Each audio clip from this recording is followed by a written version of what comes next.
E aí, pessoal, beleza? Então, hoje a gente vai começar a primeira aula aqui desse curso de Física 4, né, que são as equações de Maxwell. É basicamente a continuação do que foi visto em Física 3, né? Então, vamos lá. O conteúdo de hoje vai ser o seguinte. Primeiro, eu vou fazer uma lembrança de campos elétricos e campos magnéticos, né, só para refrescar a memória, para não ficar tão perdido, para quando for passar para as equações de Maxwell, e a gente não ficar endoidando. E aí, depois disso, eu falo das leis de Maxwell, né, que a gente tem quatro leis, basicamente, que são essas que estão aqui. É, Durante essas passagens de lei, eu vou fazer alguns exercícios e no final tenho a parte de vocês, né? Uns exercícios que vocês podem fazer e eu posso eventualmente subir um aqui no YouTube também gravado, tá bom? Então, primeiro, quem foi o Maxwell, né? Que é esse rapazinho aqui, bonitinho. Ele foi um físico e matemático, né? Que naquela época a galera era tudo. Ele é da Escócia e o trabalho que ele realizou foi bastante importante, né? Porque antes dele você tinha lá o experimentalista que era o Michael Faraday, que era um cara realmente genial. Só que o Maxwell ele pegou todo o conhecimento experimental e botou nessas equações, né, que a gente conhece hoje como equações de Maxwell, né? Que são as equações que vão ali explicar os fenômenos eletromagnéticos, juntamente também com a óptica, que foi quando você teve essa junção dessas teorias, tá? Então, ele é um desenvolvimento teórico que é bem importante. E detalhe, essa teoria e todo esse conhecimento ele é importante porque sem isso a gente jamais teria essas coisas que eu botei aqui, micro-ondas, radar, receptores de TV e etc. Também o celular, né? Lembrar que o celular utiliza vários transistores também, foram desenvolvidos graças a esse conhecimento da eletricidade, né? A sua própria energia está chegando aqui porque tem um gerador de energia produzindo energia com o conhecimento do eletromagnetismo e com as leis de Maxwell, tá? Aí eu aproveitei para colocar aqui esses trabalhos do Maxwell, né? Eu vou botar esse slide aqui na descrição. Vocês podem acessar e aqui é o trabalho original dele. Vocês vão ver que é engraçadinho. Você abre, é bem antigo, né? De 1861. É bem interessante, né? Você abrir isso aqui e dar uma olhada para checar como é que a galera fazia naquela época, né? Eu encorajo você a dar uma olhadinha, tá? Vamos lá. Então, agora a parte que eu prometi, que vai ser as lembranças, né? Campo elétrico e campo magnético. Então, o campo elétrico, eu gosto de pensar assim. Imagina que tu pega uma caneta, tu atrita essa caneta num tecido, pode ser na tua própria blusa, e tu pega vários papelzinhos, você deixa ele vários fiapinhos de papelzinho, você vai ver que a caneta vai atrair esses papeizinhos, né? Tu pode perguntar, mas por quê? Né? A gente sabe que isso é por conta de uma força, e essa força é a força elétrica, porque tu vai ter cargas é, diferentes, tu vai ter uma carga positiva ou negativa, o que acontece com elas, elas se atraem. Então, isso é a força elétrica e ela é manifestada por meio do campo elétrico, né? Aí, além disso, né, essa força também, se tu pegar, idealmente, duas bolinhas, uma com carga positiva e uma com negativa, ou pode ser duas positivas ou duas negativas, que se forem cargas iguais vão se repelir, a gente pode ver a lei de Coulomb que ela é assim. Deixa eu escrever aqui para vocês ela, né? A gente tem, né? O que a gente tem? Se você tiver uma carga Q1 e uma carga Q2 de sinais quaisquer, positivo, negativo, etc., tu vai ter que a força elétrica entre essas duas garotinhas, né? O módulo da força elétrica vai ser uma constante, que a gente chama de constante de Coulomb, vezes o produto das duas cargas, Q1, Q2, isso tudo dividido pela distância ao quadrado, né? A distância que está separando essas duas cargas aqui no espaço, né? Ou seja, a primeira coisa que você nota é que quanto maior essas cargas, maior vai ser a força, né? Ou de atração ou de repulsão, beleza? E quanto maior a distância, menor a força, né? Essa, essa força, ela tem uma cara desse jeito aqui, ó. Mas se eu for fazer um gráfico dela em função da distância, que é muito conhecido, né?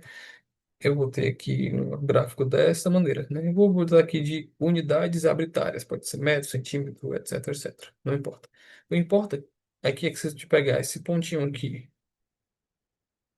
vai ter tipo uma distância de um e que tu vai ter a força F1, certo? Se tu pegar, por exemplo, um ponto que está mais distante, sei lá, que vamos supor que seja 5, tu percebe que claramente tu tem uma força F2 que F2 é menor do que F1. Tá certinho? Então, isso aqui é a força elétrica, de maneira bem simples, de duas cargas, né? Se você tiver distribuições de cargas diferentes, numa esfera, num quadrado, num cilindro, distribuições não uniformes, você vai ter outras maneiras diferentes de calcular isso, né?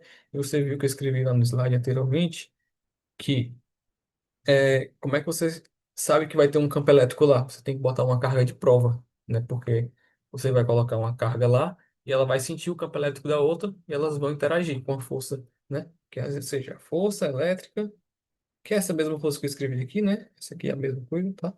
Ela é igual a carga que eu botei vezes o campo elétrico produzido pela outra carga, tá? Então é basicamente isso.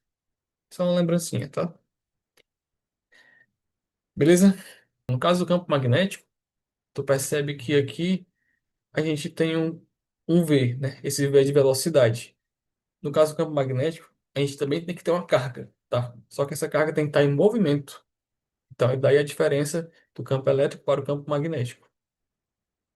Então, o que é que essa equação da força magnética está mostrando para a gente, né? Que tu tem aqui esse produto vetorial, né? Vamos aqui dar uma abertura nele, entender um pouco melhor isso aqui, tá? F, escrevi só F da mais, que a força magnética vai ser a carguinha. Isso aqui é um vetor, tá? Estou escrevendo notação vetorial. Então vai ter um V vetor B, né? Que é um produto vetorial de V com B. Então imagina que tem uma carga que está viajando nesse sentido aqui, ó. Não é para cá, na verdade. Tem uma carga Q, e ela está viajando para cá, tá? Velocidade V, tá? Se tu tem um campo magnético que está viajando, que está apontando, né?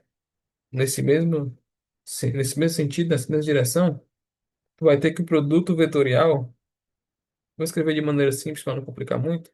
Isso aqui vai ser o que? O módulo do V, módulo do B, vezes o seno de θ. Quem é o seno de θ?